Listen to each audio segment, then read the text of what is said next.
as we wait for OP10 to hit the sim, there's been a lot of discussions as to what the optimal Nami list is. What are the cards that we're getting as support, and how are we going to manage ourselves going into OP10? Now, many of you in the West have just started playing OP9. I think the lists are pretty settled. It's really between the Gloriosa list and the Budo list, and you can let me know if you want more kind of discussions on those. I'm happy to make those videos, but you've seen plenty of my gameplay videos, and I think you can figure out what you can use to mill yourself to a victory. For now, I wanted to go over the OP10 and just really settle the debate here. I don't actually think there's much, spoiler alert, but I still wanted to go through it. I think it's worth it. So let me know what you think in the comment section down below, and if you've experienced OP10 Nami in the East and how that's gone for you. Now, I'm open to any new deck builds. I'm always looking to brew on this channel. So, you know, if you got something spicy, I'm here to play it. Now, literally starting off right away, you have to understand that we're always looking for a searcher, right? Like, what is the blue searcher that they're revealing? In every set, they got one. And is this one that we can take advantage of? And this one is Follow Me, I Will Guide You. It's a 1-cost event. Trigger, activate its main effect. Solid. You look at the top 5, reveal up to 1 Dressrosa type character. So great. We got ourselves a Dressrosa searcher. I would say one of the problems is that it's not a character. And the reason I say that is because characters usually have counters on them. So this is largely a dead card in hand in combat. So big downside there. But it's always relevant when it comes to something like that. So let's move on to see what we can search for. If we take a look at through the blue and black Dressrosa characters, you're going to notice that a large majority of them are black. And I bring this up because our first Dressrosa leader was Rebecca, one of Nami's better matchups. But as you see through this spread, majority of them are just black cards. We just got blue Dressrosa support in the new set. A lot of people are talking about brewing up Rebecca. A lot of people are trying Usopp. We'll see how those leaders like ultimately end up going, but a large majority of our support is in black. So that's what limits kind of Nami in that sense. But we do get some pieces out of this set. The problem is they've actually done I shouldn't say the problem, I should say this is actually a good thing. They've done a good job of designing these cards specifically to help Dressrosa and not just be general blue support cards. And I think that's good for helping specific leaders. It's just not great when it comes to supporting Nami. The first card I'm thinking of that a couple of people have been talking about, it kind of made its way into a list in OP10. When attacking once per turn, Cavendish draws 2 cards and trashes 1 card from your hand. It's 4 cost 6k. This is very similar to the 4 cost Mihawk. 4 cost Mihawk though is a 2k counter and 5k power. You attach 1 Dawn, same trigger, draw 2, trash 2. So it's not trash 1, you're up a card on this exchange. Technically you're even. You have to play the Cavendish on the Mihawk itself. You're down a card, you play the card, you attack, you lose 2 cards, draw 2. So it's kind of card selection. This card you're even. Every subsequent attack after that, if you can actually get those subsequent attacks and they don't attack into it, then you're going to be able to go up a card, drawing to 1. The problem is this is a dead card in hand, which is why I'm not a big fan of it, but it is a searchable Dressrosa type card. Now, if this had a 1k counter, I'd be much higher on it. Being a dead card in Nami with really only one way to discard it. Yes, you can play Impel down and lose it that way. It's just not the most logical thing. This is getting pitched to gavel. Otherwise, it's stuck in your hand. You're having to play it out. Just not a lot of positives in that sense. The next one is a searchable 2k. Now, this card itself, on play, you may rest one of your Dressrosa type leaders or stages. Unfortunately, that's not something that's relevant to us.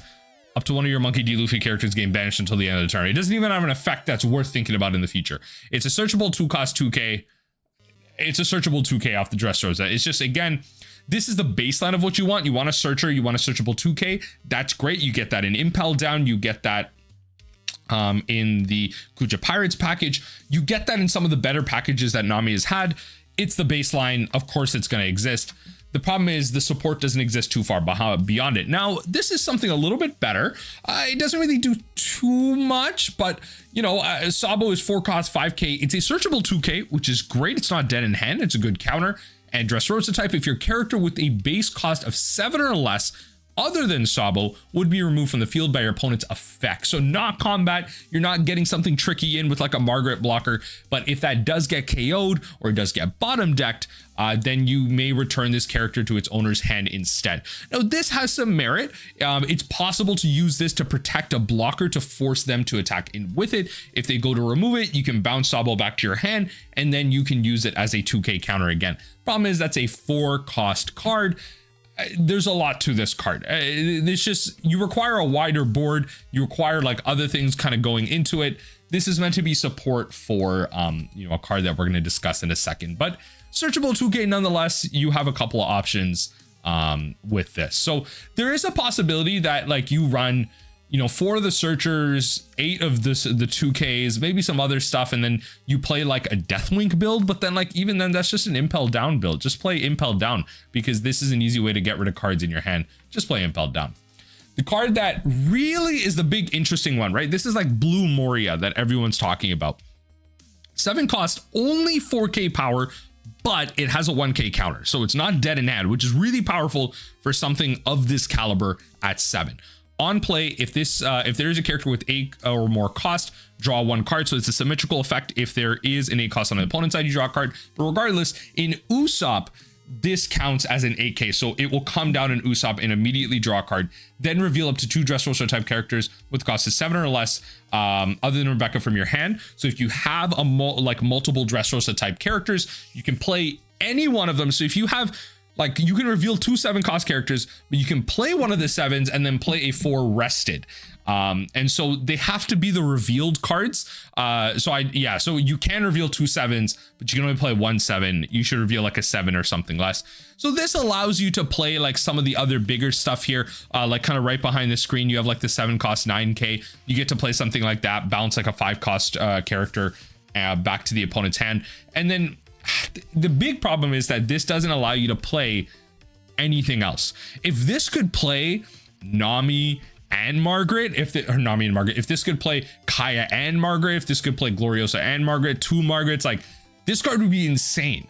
This card would be busted. And I don't know if there's a way that you could template it so, because then like the Doflamingo decks may flex into this, like you can't really flip it off the top. It's probably not smart, but some meme deck builder will play this in Doflamingo. That's the thing. You want to design these cards so they only work with specific archetypes. It's working in Rebecca, it's working in Usopp. So I'm happy again that they're designing it properly. Just you can't really use it in Nami at all. The next card that we can look at is, it's nice that when you have a searcher, you're able to get events. That's a big boon that you get with something like the Kuja Pirates package. You're able to search up Snake Dance, and then you're also able to search up Love Mellow, and then you're also able to search up like Deathwinks and stuff like that in the Impel Down package with Buggy. So you can search up a new event, Barrier Pistol. Place up to one of your opponent's characters with 6k power or less at the bottom of its owner's deck. At this cost, I'm gonna be so for real for you. At this cost, I would genuinely rather just pay 1 more mana for Red Rock. This does not kill. This does not get rid of Moria. It does not get rid of Zoro. It does not get rid of like any of the 10 cost characters. Lord knows Nami is not playing removal anyway. This is like Marco support. It's not Nami support, right? And this card is the trigger is really nice. Activate its main effect, so you get a symmetrical effect regardless. That is a big bonus to something like this. It's just, this isn't Nami support. This is Marco support through and through. It's not meant for us. So it's nice that you get like a removal spell out of it. It's just not like what we're looking for. The next card that is so close. This card is so close. Oh my god, they knew what they were doing with this one. They knew they were so close to making this good in Nami. 3 cost Dressrosa event. Main, draw 1 card. Great. Okay, 3 Dawn, draw 1 card. Okay, very high cost, but you draw 1 card. Cool, replaces itself. Then return up to one of your opponent's characters. Oh, with a cost of 2 or less to its owner's hand. No. Okay, if this could return any character on main, oh lord, this would be so good. 3 cost, replace itself, draw a card, bounce Kaya. Yo, it's actually pretty good. The trigger, return up to one character with a cost of 2 or less. Yeah, the trigger lets you return a Kaya, return a Gloriosa. Oh, if this just allowed you to return your own character, I would actually consider this. I would actually play 4 of these. I'd play a bunch of 2Ks. I'd play the Searcher. I would actually play Dressrosa if this returned your own character. I think that's the limiting fact. And you know what? To be fair, they did that for a reason as well, right? This was well designed for that. I'm not sure if they did this with Nami in mind, but it definitely makes it so I really don't want to play this anywhere else. I don't want to bounce their Searcher. This is going to be, again, some level of another leader support where you're able to, you know, decrease the cost of something. You know, this is that Usopp support where you get black, reducing the cost of something and then bouncing it to your owner's hand. I just, this isn't something for Nami. The Dressrosa support kind of lacking in OP10 when it comes to playing with Nami. The last card I wanted to mention, not Dressrosa, but a little bit of some side support, has something interesting. It's with the type that already exists, the Whitebeard Pirates. Generally speaking, the Whitebeard Pirates are also like a difficult type to work with Nami because a lot of their draw operates like draw 2 and then put 2 cards at the top, sometimes just strictly at the bottom of your deck. So you're not netting cards. You essentially lost a card. You're down. You played a card to have that effect. So you're down a card for card selection. That's the key. So you increase, well, hopefully you increase the card quality of what's in your hand. If you draw 2 impel downs, hopefully you can just put those 2 impel downs at the bottom, whatever it is, right? This one is really interesting. Is no counter to it, but it's 3 costs, so it's not bad if you're forced to go first. You actually don't mind it in this kind of new world with 1 cost Nami. You actually do have pretty solid like 1 cost plays. So if you're on turn 2, you play this out as a blocker, and then on KO, return one of your opponent's characters with a cost of 4 or less to its owner's hand. So this can create some like really tricky situations for your opponent. It can act as the, I'm forgetting the 2 cost removal event right now, but you know, bounce 4 cost or less to its owner's hand. So you can, you know, this is your opponent's character. You can't even bounce your own. I like the versatility. I'm not saying you would want to bounce your own, but the fact that, you know, you potentially could get like a snake dance effect out of it. It'd be really nice if it was anything like that, but it is a removal on a blocker. Maybe it might get me to rethink revisiting the Whitebeard Pirates type, but I just don't think this is something that we really want to be doing in Nami either.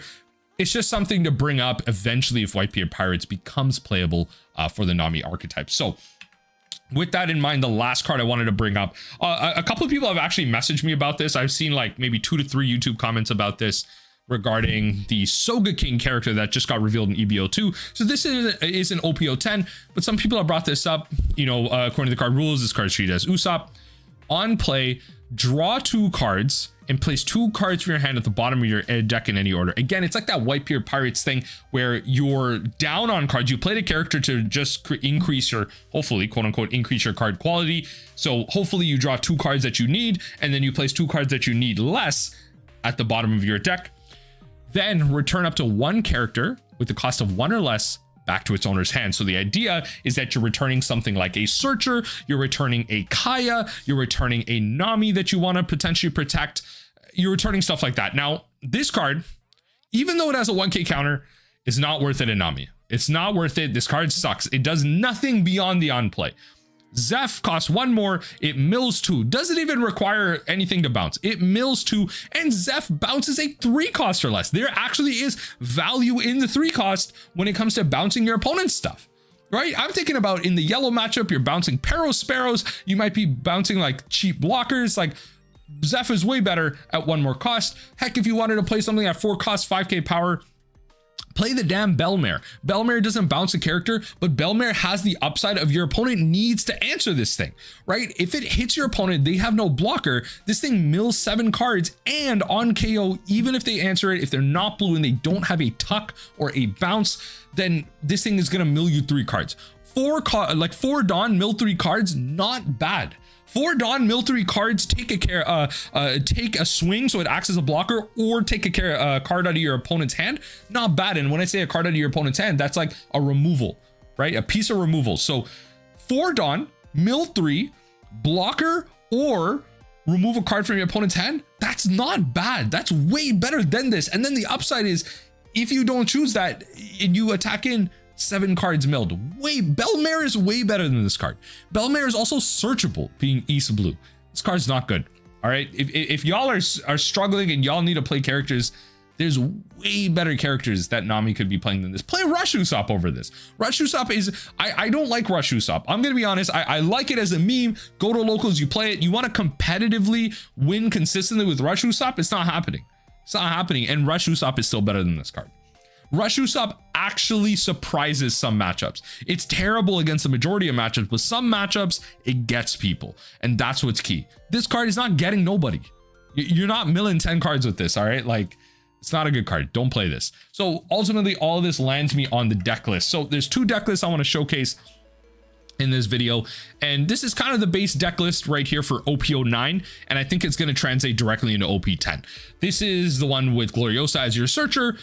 This searches the Margarets, the Snake Dances, the Love Loves. You have Apis as a soft 2k counter. This is kind of normal. You've seen plenty of OP09 lists running this. Now the next one is the Boodle version. So you kind of replace 1 Margaret and all 3 Gloriosas for 4 Boodles. And this is in a world where you have like bigger hits and just things coming in a lot stronger. You have removal tacked onto characters and you have big things swinging at you like big Blackbeards. Boodle is a lot better. There's a lot less spot removal in the format, a lot more combat. So Boodle is really nice to just get in front, block some of that stuff, mill you 1 card for 2. Isn't bad, and stop an attack. It's not the worst thing in the world. Honestly, I thought it was dumb. I played it in practice. It's really solid. The Margaret, I kind of missed the fact that it's only 3, not 4, but if you're not able to search it up, it can be a bit of that kind of dud draw. And I feel like you still want 3 Apis because a free 2k counter is really powerful in this metagame.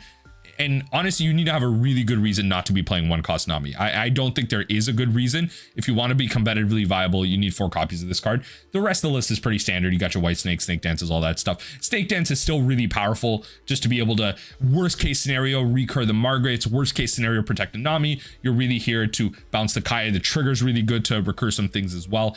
It's just really nice. So you have a lot more characters. It allows the trigger to go off a lot easier on the Snake Dance.